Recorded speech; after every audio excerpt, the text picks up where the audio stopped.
Gracia y verdad, Iglesia Cristiana. Te invitamos a que escuches con nosotros este estudio y que sea de edificación para tu vida.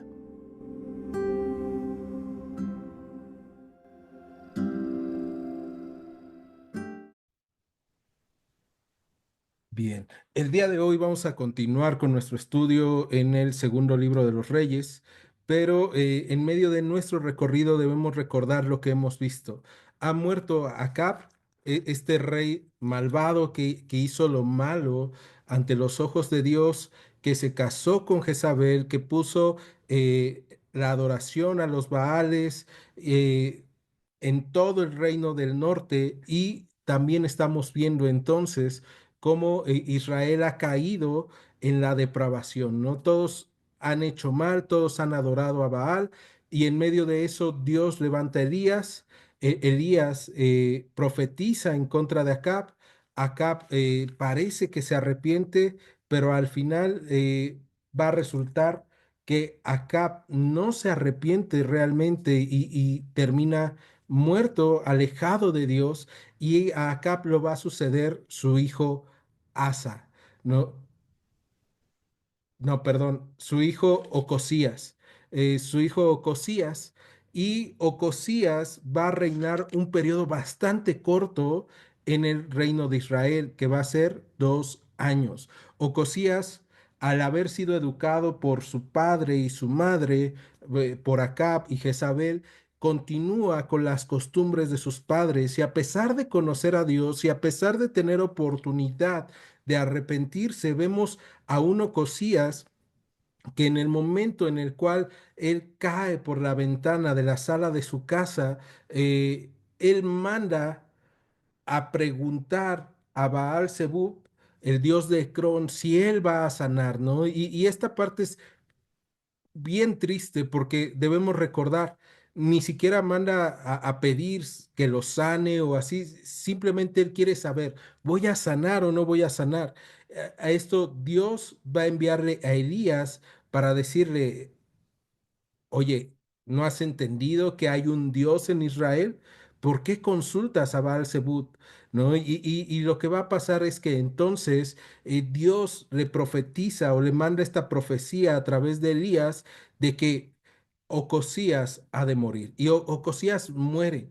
Pero en el capítulo 1 del segundo libro de los Reyes, nosotros nos encontramos en el versículo 1 que dice que después de la muerte de Acab, el padre de Ocosías, se rebeló Moab en contra de Israel. Y Ocosías va a intentar como tener una relación, ahora sí, eh, con Josafat, el rey de Judá, para ver si se unían y atacaban juntos a Moab, pero debemos recordar que Josafat ya pasó lo mismo con Acab, y que las cosas salieron mal porque no consultaron a Dios. Y en esta ocasión no, eh, no accede a atacar juntos a Moab. Pero después de esto, vemos cómo en el capítulo 2, que fue lo que vimos la semana pasada, se abre un paréntesis para hablarnos de un recorrido de gracia, ¿no? El camino que van pasando tanto Elías con su discípulo Eliseo.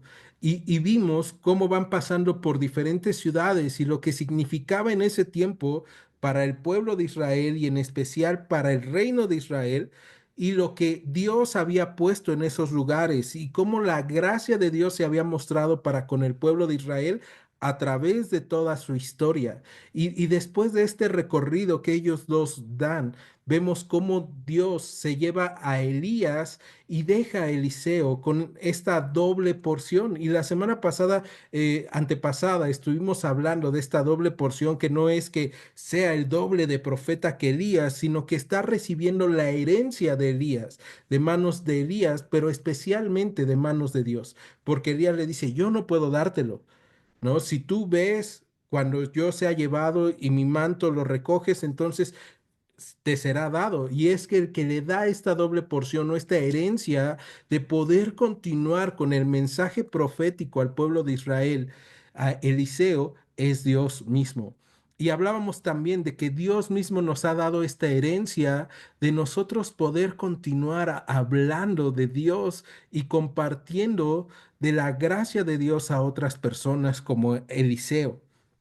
Pero después de eso vemos que Eliseo entra a esta ciudad Jericó, que es amurallada, que nos recuerda también cómo es que Dios había obrado en el tiempo de Josué, derrotando esta ciudad que había estado amurallada y había sido destruida en tiempo de Josué, pero después en el tiempo de Acab y de Elías había sido reconstruida a precio de sangre, ¿no? Y entonces era una ciudad maldecida, era una ciudad que estaba en una muy buena en una buena ubicación, perdón, en una muy buena ubicación, pero tenía malas aguas, tenía mala tierra, y a través de Eliseo Dios sana esta tierra. Y debemos recordar el significado del nombre de Eliseo, ¿no? Eliseo significa mi Dios salva, mientras que Elías era mi Dios es Señor, y todo el tiempo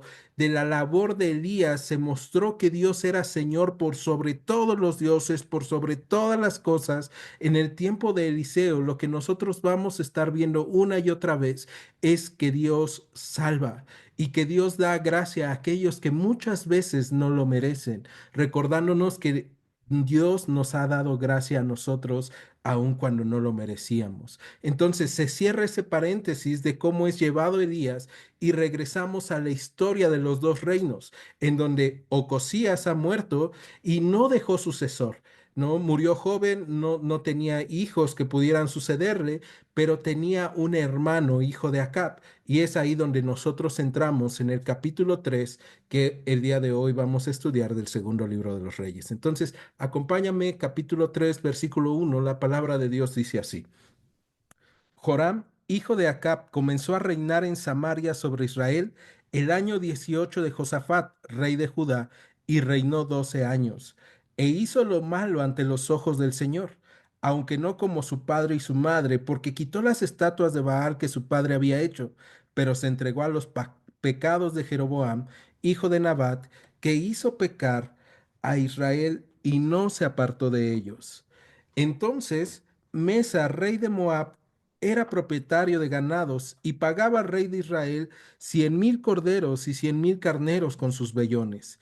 Pero muerto Acab, el rey de Moab se rebeló contra el rey de Israel. Salió entonces de Samaria el rey Joram y pasó revista a todo Israel. Y fue y envió a decir a Josafat, rey de Judá: el rey de Moab se ha rebelado contra mí. ¿Irás tú conmigo a la guerra contra Moab? Y él respondió: iré, porque yo soy como tú, mi pueblo como tu pueblo y mis caballos como los tuyos. Y dijo: ¿por qué camino iremos? Y él respondió: por el camino del desierto de Edom. Vamos a detenernos en estos primeros 8 versículos y vamos a ir analizando. Entonces, Joram es hermano de Ocosías, ambos hijos de Acab, y no debemos de confundirnos con Joram, el hijo de Josafat. Entonces, lo que va a hacer el texto en el segundo libro de los Reyes es que a partir de aquí le va a empezar a llamar solamente el rey de Israel.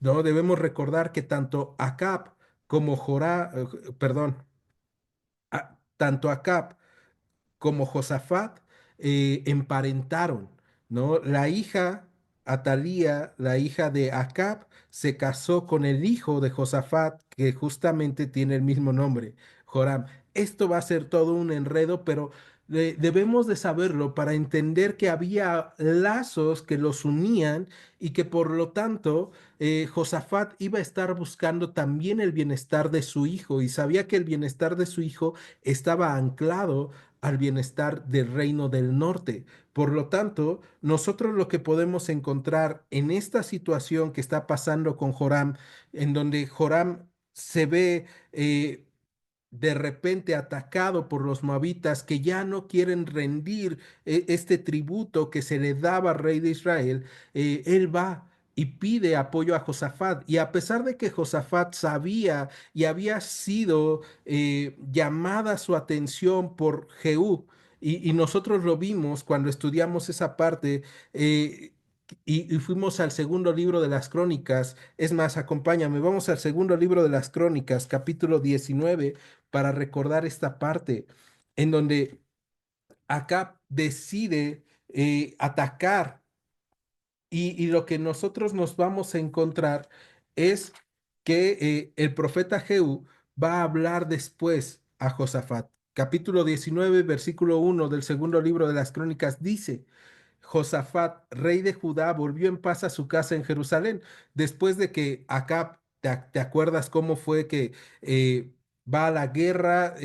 Dios le dice que no vayan a la guerra, él termina diciéndole a Josafat, bueno, tú ve vestido de rey, yo voy a ir vestido como cualquier otro soldado, y atacan a Josafat, pero Josafat grita y vimos que sale el corazón de Josafat al gritar, porque lo que grita, según el libro de las Crónicas, es hacia Dios: Señor, sálvame, ¿no? Y entonces la gente que estaba en su contra se da cuenta de que él no era el rey que ellos estaban buscando, y lo que van a hacer es, ¿sabes qué? Vámonos, tenemos que buscar a Acab, y al final a Acab lo alcanza una flecha perdida, ¿no? Una flecha que se lanza al azar, y vemos ahí, ¿no? Cómo Dios actúa. Pero capítulo 19, versículo 1 dice: Josafat, rey de Judá, volvió en paz a su casa en Jerusalén, y le salió al encuentro el vidente Jehú, hijo de Anani, y dijo al rey Josafat: ¿Al impío das ayuda y amas a los que aborrecen al Señor? Pues has salido de la presencia del Señor, ira por ira contra ti por esto. Pero se han hallado en ti cosas buenas, por cuanto has quitado de la tierra las imágenes de acera y has dispuesto tu corazón para buscar a Dios. Habitó pues Josafat en Jerusalén, pero daba vuelta y salía al pueblo desde Berseba hasta el monte de Efraín, y los conducía al Señor, el Dios de sus padres. A mí me encanta ver esto, porque vemos a un Josafat que sabe que él ha hecho las cosas mal. Dios le envía a Jehú para amonestarlo, pero Josafat se arrepiente, ¿no? Y entonces él ahora se dedica a hablar de Dios y a buscar la gloria de Dios en el reino de Judá, que es lo que nosotros debemos de hacer cuando nos equivocamos. Y pudiéramos pensar: oh, Josafat, entonces ya entendiste y ya no vas a hacer las cosas mal. Pero aquí, cuando regresamos al segundo libro de los Reyes, capítulo 3, y vemos la petición de Joram de: hey, ¿me vas a acompañar a la guerra en contra de los moabitas? La respuesta de Josafat es: iré, porque yo soy como tú, mi pueblo como tu pueblo y mis caballos como los tuyos, ¿no? Y esta parte es la que yo les decía hace un momento, en donde nosotros nos encontramos con estos nexos sociales de sangre, si así lo queremos ver, porque está su hijo en el reino del norte, casado con Atalía, y entonces nosotros podemos ver que Josafat decide mal, decide volver a apoyar al reino del norte cuando sabía que las cosas no estaban bien. Y entonces todavía Joram le pregunta en el versículo 8 del capítulo 3 del segundo libro de Reyes a Josafat: ¿por qué camino iremos? ¿No? Y esta parte es interesante si nosotros nos ponemos a pensar, porque parece que quiere Joram agradarle demasiado a Josafat. Y entonces lo que está haciendo es decirle: tú nos guías, tú danos dirección. Y lo que debemos recordar aquí es: el rey de Israel ha hecho lo malo a los ojos de Dios, ¿no? Entonces, el querer agradarle a alguien que está haciendo lo bueno a los ojos de Dios no nos ayuda en nada si estamos haciendo lo malo delante de los ojos de Dios. Y aquí recordamos en el versículo 2 que dice que él hizo lo malo ante los ojos de Dios, pero no como su padre y su madre, porque quitó las estatuas de Baal que su padre había hecho. Pero él quita las estatuas de Baal, quita la adoración en el templo de Baal en Samaria, y lo que nosotros podemos encontrarnos es que lo único que hace es guardar en bodegas estas imágenes de Baal. ¿Por qué lo sabemos? Porque más adelante vamos a encontrarnos en el capítulo 10 de este libro, que va a ser Jehú el que elimine la adoración a Baal y rompa estas estatuas que solamente había guardado Joram. ¿no? Joram entonces está más o menos haciendo las cosas bien, pero vamos a encontrarnos que hacer más o menos bien las cosas no es igual a hacerlas bien. Y de hecho, lo que va a seguir haciendo Joram, el rey de Israel, es continuar con los pecados de Jeroboam, como vemos en el versículo 3. Estos pecados que era adorar a los becerros que Jeroboam había puesto en los dos extremos del reino del norte y había impuesto su propia religión. Y debemos recordar que justamente eso nos habla de cuando nosotros muchas veces queremos adorar a Dios a nuestra manera y con nuestras formas. Dios había puesto a Jerusalén como el lugar de adoración. Dios tenía ahí los sacrificios que se hacían a él, pero cuando Jeroboam es rey sobre el reino del norte, él dice, no, yo no puedo dejar que la gente vaya a adorar a Jerusalén, porque van a querer quedarse allá y luego van a querer que el rey de Judá, el rey de Jerusalén, sea rey sobre todo Israel. Entonces yo voy a hacer mi propia religión, yo voy a buscar que la gente adore algo que yo les ponga y pone estos dos becerros. Y nosotros debemos tener mucho cuidado de no ser como Jeroboam y de no ser como Joram, no simplemente buscar adorar a Dios a nuestra manera o poner nuestros propios dioses, pensar en nuestra propia filosofía o nuestra propia teología alejada de la teología bíblica. ¿Esto qué quiere decir en palabras cristianas? Que nosotros debemos de tener como regla fundamental de nuestra fe la Biblia, la Escritura, lo que Dios ha dicho, para nosotros poder caminar ahí sin desviarnos. Debemos recordar que ya estamos caminando sobre las huellas de Jesús, sobre un camino que Dios ya ha marcado, ¿no? Y como decía en Isaías, ese camino pues, por el cual si nosotros avanzamos, por torpes que seamos, no nos perderemos. Y esa parte es bien importante. No busquemos mejorar lo que Dios nos ha dejado ya en la Escritura. Debemos de caminar sobre eso porque es un lugar seguro para nuestras vidas.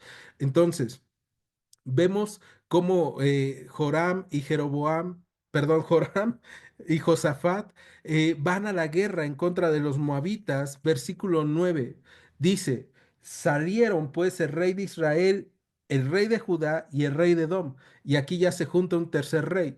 Lo que nosotros podemos saber es que los edomitas estaban aliados al rey de Judá, o sea, a Josafat. Y entonces Josafat dice, mis caballos son tuyos, mi pueblo es tuyo, y pues también los reinos que están aliados a mí, pues son aliados tuyos. Y sale el rey de Edom con ellos a la guerra.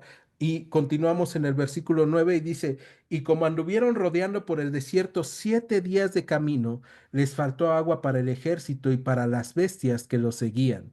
Entonces el rey de Israel dijo, ah, que ha llamado el Señor a estos tres reyes para entregarlos en manos de los moabitas. Y vamos a detenernos ahí. Vamos a ver, porque Joram es un rey que vimos, no adora a Baal, pero él sigue adorando a los becerros, a pesar de que conoce la historia de Acab, que era su padre, y las oportunidades que su padre recibió una y otra vez de gracia para arrepentirse, y cómo terminó por no arrepentirse y por hacer las cosas mal. Y a pesar de que conoce la historia de su hermano Ocosías, que en lugar de consultar a Dios, cuando él cae, decide consultar a Baal Zebub, él ahora va a la guerra, va junto con el rey de Judá, junto con el rey de Edom, y cuando las cosas se ponen difíciles, él es cuando se acuerda de Dios. Y eso muchas veces nos recuerda a cualquiera de nosotros y a cualquier persona con la que hemos convivido. Muchas veces no nos acordamos de Dios o creemos en otras cosas que no son Dios, pero cuando las cosas van mal, nosotros o las demás personas también decidimos culpar a Dios por las cosas que están saliendo mal. Y este es el caso del rey de Israel, ¿no? Este Joram, rey de Israel, que decide culpar a Dios y por eso dice, que ha llamado el Señor a estos tres reyes para entregarlos en manos de los moabitas, ¿no? Entonces, su queja es, el Dios de Israel ha mandado aquí a que nosotros muéramos.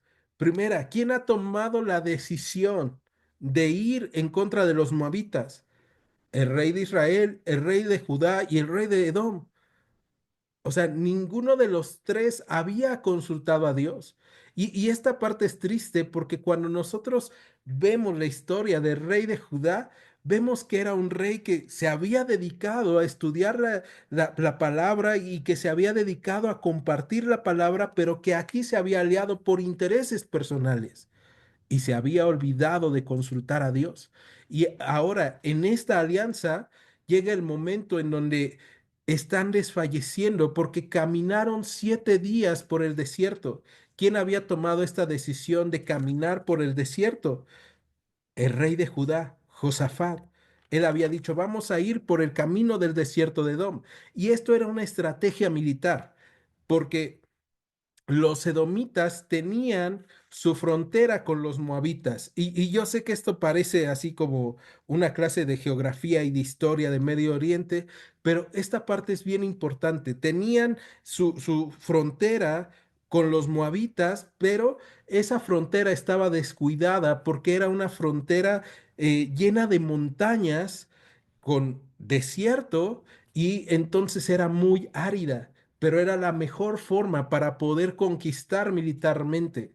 Entonces, Josafat decide pensando él militarmente, pero no decide pensando glorificar a Dios. Y esto es bien triste porque nuestras malas decisiones muchas veces nos llevan a momentos donde todo lo que estamos haciendo pasa como con estos tres reyes. Todo lo que están haciendo los ha llevado a un lugar en donde ya no pueden sostenerlo. Están a 7 días de camino de Edom, están ya casi llegando a Moab, pero el problema es que están desfalleciendo por agua. Tanto los animales, las personas, ellos mismos están desfalleciendo. Y justamente cuando tenemos problemas también sale la realidad de nuestro corazón, en quién estamos confiando. Y el rey de Israel está desconfiando de Dios. Y lo único que hay en su corazón es queja para con Dios. Nunca ha buscado a Dios, pero sí se puede quejar de Dios y de que y culparle de lo que está pasando es porque Dios lo mandó, ¿no? Y muchas veces nos encontramos con quejas así en nuestros propios corazones, o hay personas dentro de nuestros círculos que están pasando por malas situaciones y que empiezan a quejarse en contra de Dios.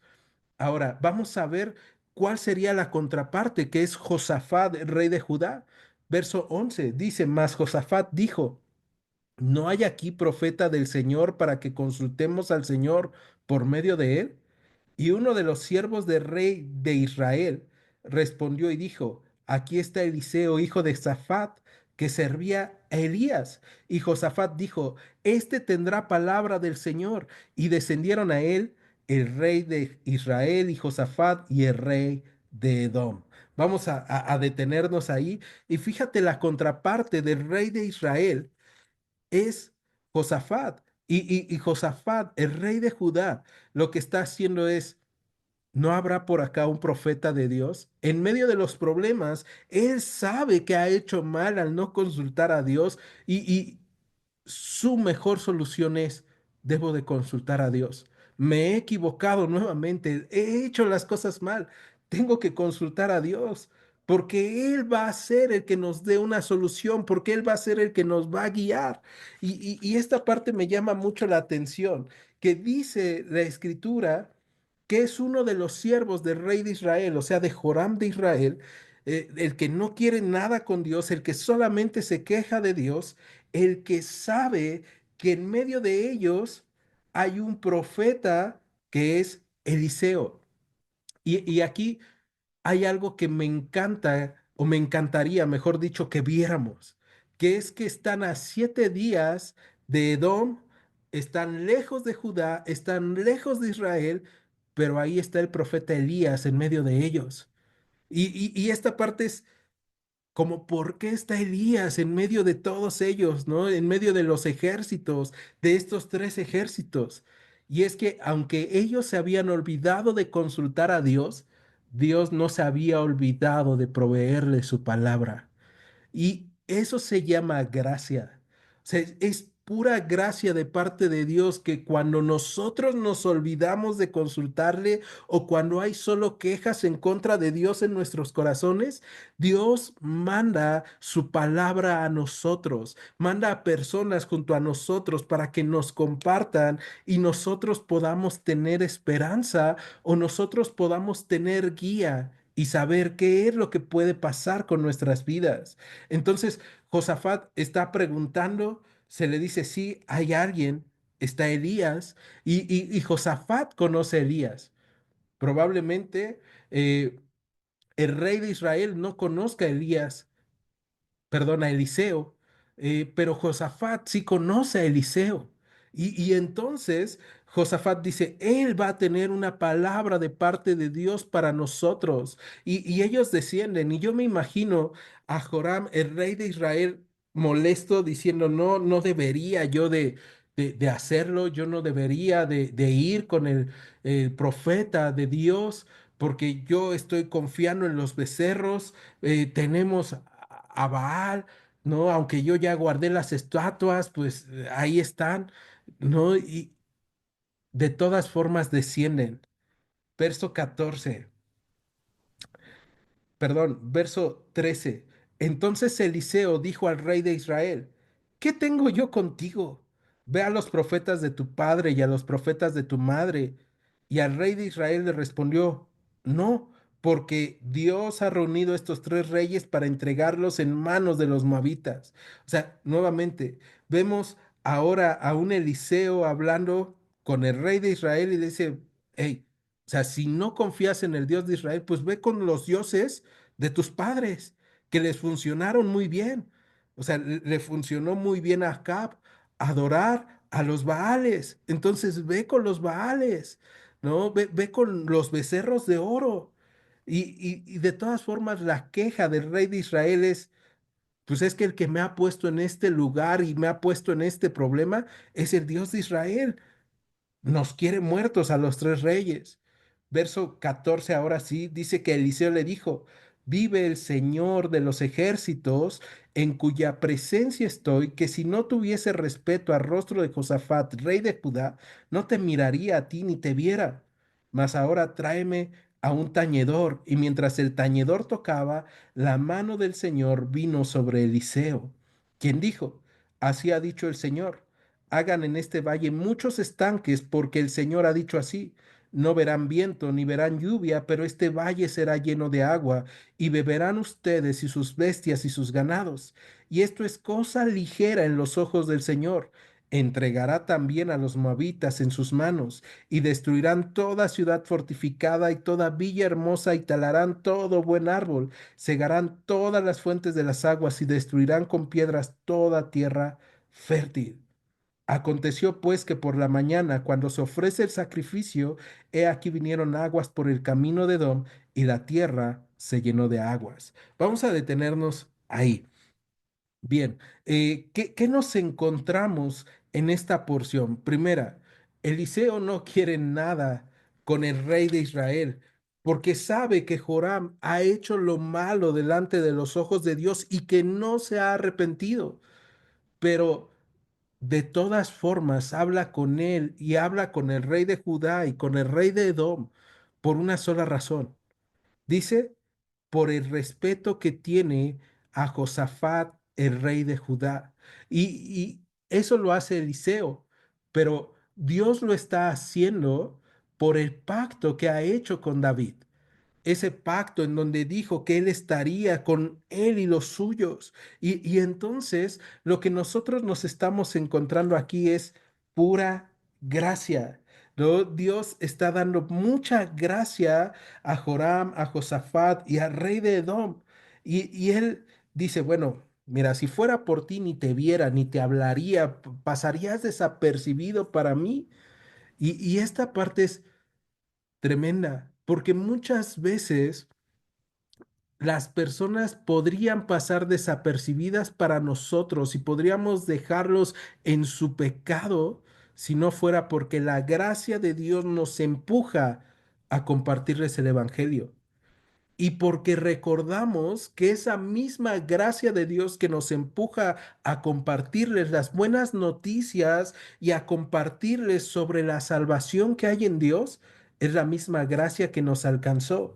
Y porque hubo uno que vino a este mundo y que nació sin pecado y que decidió tomar nuestro pecado sobre sus hombros y que decidió tomar nuestras culpas para que nosotros pudiéramos ser hechos hijos de Dios. Y ese uno es Jesucristo, el Hijo de Dios, el cual no tomó el ser igual a Dios como cosa que aferrarse. Y esta parte es tremenda porque vamos a encontrarnos entonces, ¿no? Imágenes del Antiguo Testamento mezcladas con el Nuevo y mezcladas con nuestra vida. O sea, cuando tú y yo estamos tomando malas decisiones, cuando tú y yo la hemos regado y ya estamos en problemas, ¿qué es lo que hacemos? ¿Nos quejamos como el rey de Israel o buscamos la dirección de Dios como el rey de Judá? Y muchas veces lo que Dios tiene para decirnos es duro. Y en esta ocasión, Eliseo, que está hablando de parte de Dios, vemos que está hablando de una forma dura al rey de Israel, ¿no? O sea, pues ve y consulta a los dioses de tus padres, ¿no? Confías en ellos. Y muchas veces Dios va a ser así con nosotros, ¿no? A ver, estás confiando en otras cosas, entonces, pues agárrate de ellas. Y si no, arrepiéntete. Y esa parte es nodal para nuestras vidas. O sea, si realmente estamos confiando en Dios y sabemos que hemos hecho las cosas mal, tenemos que arrepentirnos. Josafat tuvo que decir, híjole, no he consultado a Dios, tengo que consultar a Dios. Y Dios conoce a Josafat y Dios también nos conoce a nosotros. Si hemos hecho las cosas mal, podemos caminar y arrepentirnos y decirle a Dios, Señor, me he equivocado, la he vuelto a regar, necesito de tu gracia. Y entonces Eliseo dice, tráiganme un tañedor, ¿no? Y mientras el tañedor tocaba, la mano del Señor vino sobre Eliseo. ¿Y qué es esto de tráiganme un tañedor? Bueno, pues es tráiganme a un músico, ¿no? A alguien que esté tocando, porque probablemente Eliseo también está muy molesto y necesita tener una conexión a través de la música o a través de la adoración. Y esta parte nos recuerda lo importante que es la música también y la adoración para nosotros. Cuando de repente las cosas nos trastornan o trastornan nuestras emociones, tú y yo tenemos que adorar a Dios y tenemos que buscarlo y tenemos que buscar medios por los cuales podamos conectarnos con el Señor. Parte de esos medios Dios nos lo ha dado a través de la adoración.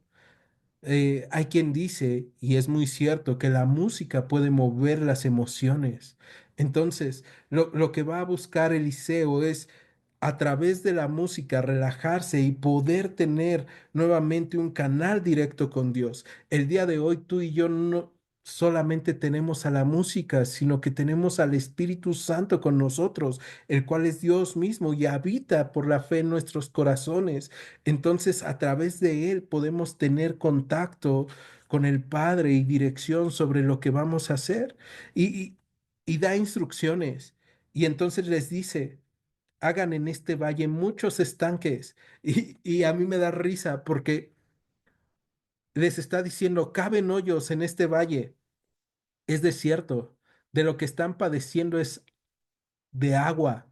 Y lo que Eliseo les dice es, caben estanques. Y tú dices, esto suena totalmente ilógico. Eliseo, no, no te equivocaste, o sea, vamos a cavar hoyos. ¿Y de qué nos va a servir si no hay agua? ¿No? Pero Eliseo está hablando de parte de Dios y le dice, caben estanques, muchos estanques, porque Dios ha dicho así, no verán viento ni verán lluvia, pero este valle será lleno de agua y beberán ustedes y sus bestias y sus ganados. Entonces Dios a través de Eliseo está llamándoles a confiar en Él.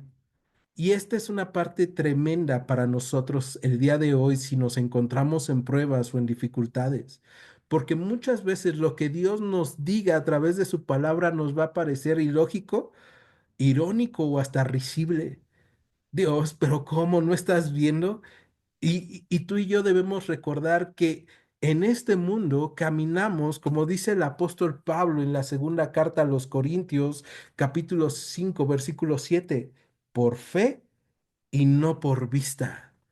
Tú y yo el día de hoy debemos de caminar por fe y no por vista. Y esto lo hemos hablado ya muchas veces, pero es muy importante recordarlo todo el tiempo. Que la fe no solamente es este sentido en el cual nosotros podemos pensar, bueno, algo bueno ha de pasar o voy a confiar aunque no creo que pase nada, ¿no? Porque la fe se ve como simplemente una confianza vacía. Algo va a pasar, algo va a suceder, o como un amuleto. Pero la fe es una certeza, como lo hemos visto en la carta a los Hebreos. Y entonces, para Josafat, hacer estos hoyos era una certeza. Dios me ha ayudado, Dios me ha sostenido, Dios ha vencido a Baal. ¿Te acuerdas? Baal, el dios de la lluvia, de la tormenta. ¿Y qué es lo que hace Elías? Elías ora y deja de haber lluvia. Y entonces ahí se ve que Dios, el Dios de Israel, es el Dios de todas las cosas, es el Dios de los elementos, ¿no? Y cuando Elías ora, la lluvia vuelve a venir hacia el pueblo de Israel. Y esto nos lleva a saber, Dios tiene control sobre la naturaleza, sobre todo lo que yo no tengo control y que es imprevisible para mí, impredecible para mí, para Dios no es impredecible y Dios tiene control sobre esas situaciones. Pero ahora Dios les está diciendo, hagan estos hoyos, hagan estas cisternas, aunque ustedes no van a ver lluvia, ustedes no van a ver viento, este valle va a ser lleno de agua. Y los llama a caminar confiando en Dios. A pesar de que tienen sed, a pesar de que están desfalleciendo, Eliseo está diciéndoles, hagan hoyos. Y ellos van a tener que obedecer. Y la profecía es, ustedes van a beber, pero no se termina en eso la profecía, sino que en el verso 18 dice, y esto es cosa ligera en los ojos de Dios. Él entregará también a los moabitas en sus manos. Y entonces los moabitas tienen otro Dios. Los moabitas tienen a Quemos, que era el Dios de la guerra, ¿no? Y esta parte también es bastante de llamarnos la atención porque ellos pensaban que Quemos les daba su provisión, pero también que les daba cuidado, que les daba protección y que les daba las victorias en la guerra. Entonces, me encanta Dios, porque Dios muchas veces cuando estamos pasando problemas, lo que quiere mostrarnos es que si pusiéramos nuestra confianza en Él, Él tiene cuidado de nosotros aún en los desiertos, aún en los momentos difíciles. Y eso me recuerda a lo que va a pasar en el Evangelio de Juan cuando Jesús llega con la mujer samaritana y le pide, dame de beber. Y la samaritana tiene excusas y al final la samaritana escucha a Jesús decirle, si supieras con quién estás, con quién hablas, tú le dirías, dame de beber y él te daría de beber agua viva. ¿No? Y esta parte es bien importante, que no se nos olvide con quién estamos tratando, en quién estamos confiando. Y en nuestros momentos difíciles podemos ir con Jesús y decirle, Señor, dame de beber. Y Él nos da de beber y de nuestro interior entonces fluyen ríos de agua viva. Y Él tiene cuidado de nuestras vidas y de nuestras cosas de tal forma que podemos descansar en Él, pero tenemos que caminar en fe, tenemos que cavar cisternas, a pesar de que la situación nos diga que no confiemos. Y después de esto, todavía Eliseo les dice, y esto es poco o es cosa ligera en los ojos de Dios. O sea, también les va a entregar al pueblo de Moab en sus manos, les va a entregar a los moabitas y les va a dar una ordenanza en el verso 19. Lo que ellos van a tener que hacer cuando pase esto va a ser que van a tener que destruir toda ciudad fortificada y toda villa hermosa y talarán todo buen árbol, cegarán todas las fuentes de agua, destruirán con piedra toda la tierra fértil. O sea, les está diciendo, bueno, Dios los va a librar, pero ustedes van a tener tareas. Antes de que Dios los libre, ustedes van a tener que confiar y cavar cisterna. Y después de que Dios les dé la victoria, ustedes van a tener que destruir todo aquello que está, que se puede ver como bendición o como cosa buena, pero que está fuera del orden de Dios. Fíjate, tienen que destruir todo lo fuerte, todo lo hermoso y todo lo fértil que está fuera de Dios. Y tú y yo podemos decir, híjole, pero ¿cómo? Dios, pues, o sea, tal vez podemos quedarnos con un poquito o tal vez podemos dejar un poco de eso, pues al final va a ser bendición para nosotros, pero la realidad es que no. Si hay algo que esté fuera de Dios, que tú y yo veamos como hermoso, como bueno, como fértil, tiene que ser destruido de nuestras vidas. Y ahí ya no estamos hablando de las tierras de los moabitas, ahí estamos hablando de nuestro corazón. ¿Qué cosas que están fuera del orden de Dios yo he visto como bueno, fértil o hermoso que no he querido destruir y que al final eso va a traerme mal a mi vida? Porque voy a mostrar que no soy fiel a Dios y otra vez regresaríamos al camino de los reyes de Israel. Estoy haciendo bien, más o menos. Y debemos recordar que hacer bien a medias, en realidad, es hacer mal. O justicia a medias es injusticia, es pecado. Entonces tú y yo, si estamos haciendo algo a medias, tenemos que arrepentirnos y tenemos que cumplir con Dios y obedecerle. Pero bueno, verso 20.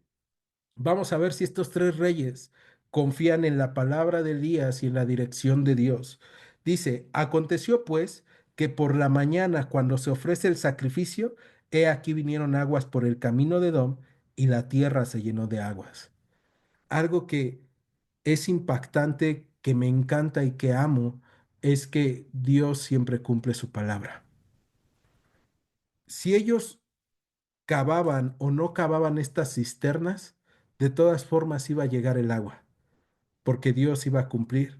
Y el redactor de la Carta de Reyes, que nosotros vimos probablemente fue Jeremías, añade esto, ¿no? Por la mañana, cuando se ofrece el sacrificio, en Judá, en Jerusalén, en la mañana se está ofreciendo el sacrificio a Dios y Dios está actuando en la tierra de los moabitas, en el desierto.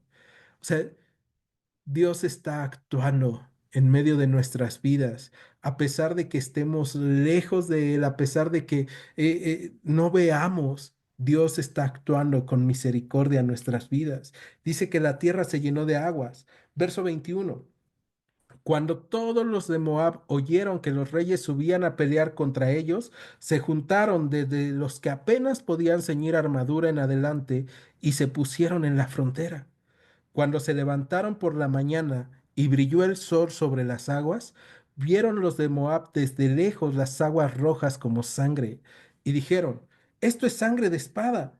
Los reyes se han vuelto uno contra otro y cada uno ha dado muerte a su compañero. Ahora pues, Moab al botín.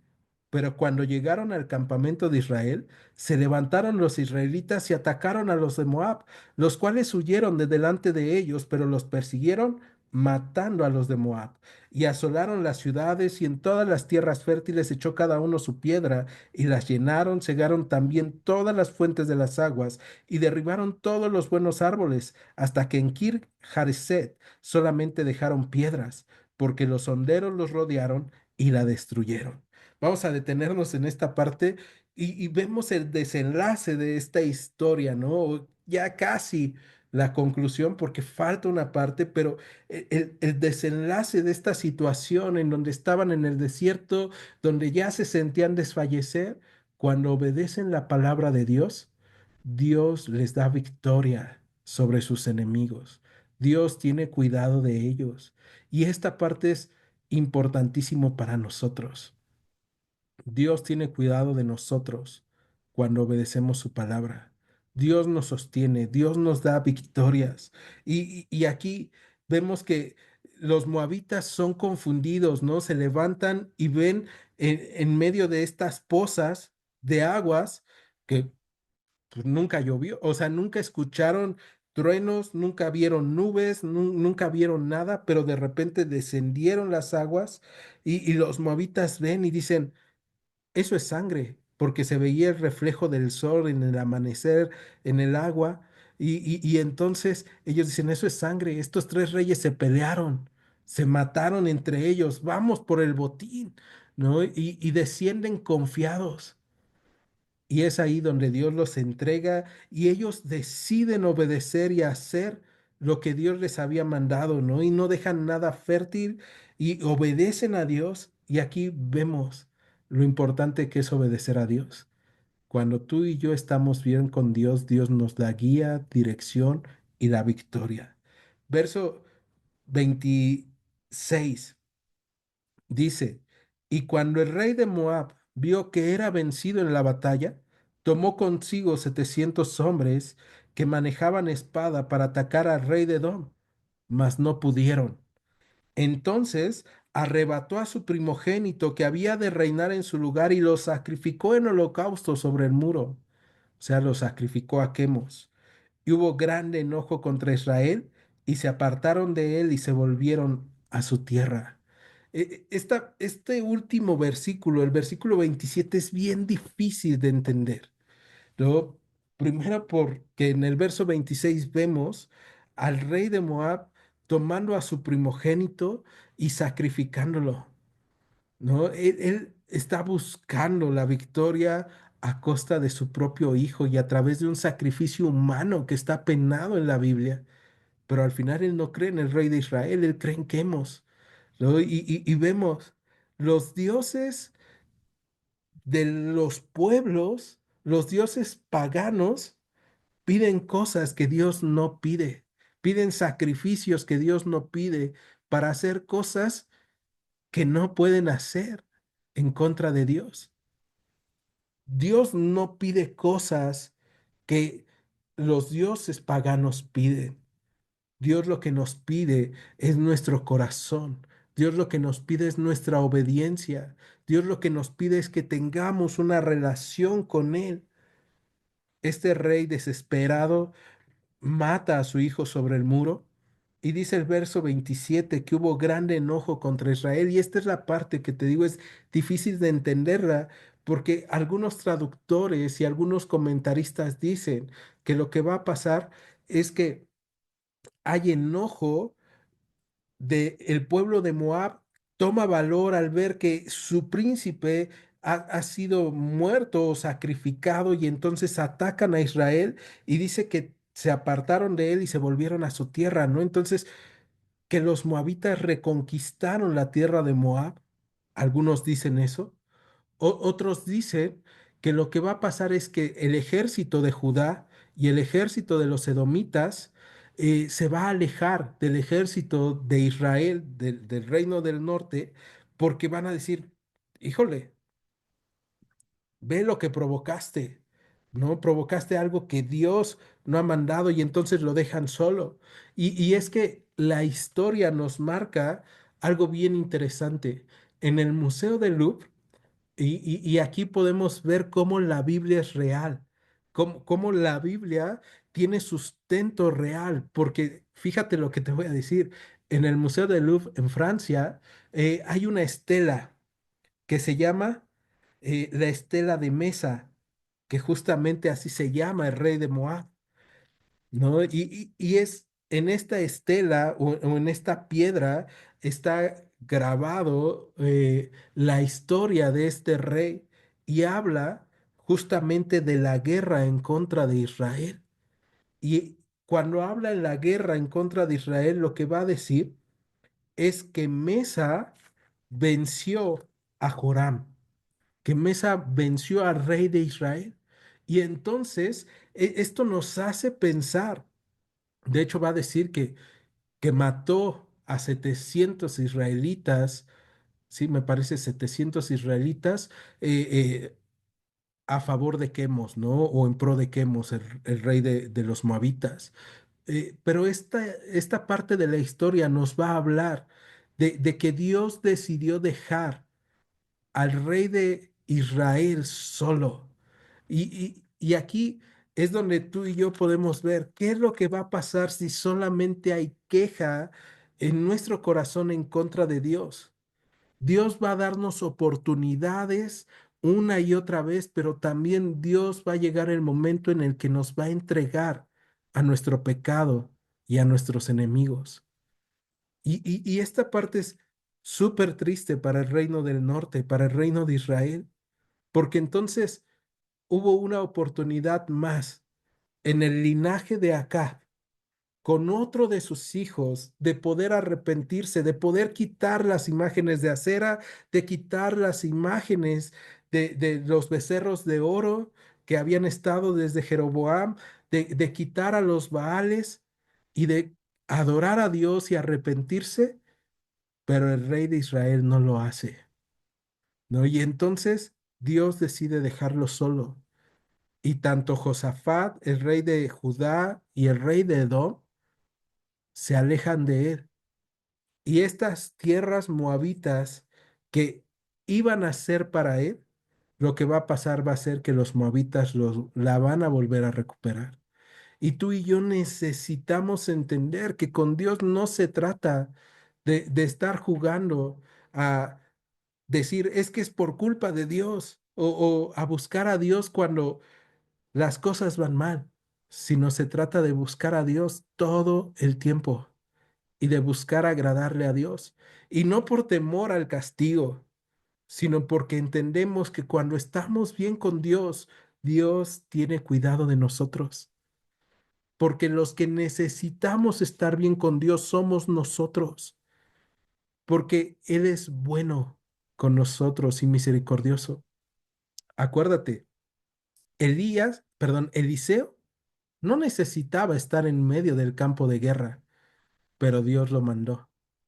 Y aquí vemos algo que Warren Wisby dice en su comentario sobre Segundo de Reyes, capítulo 3, que el ejército de Dios muchas veces solamente necesita a un hombre para hacer lo que tres ejércitos no pueden hacer.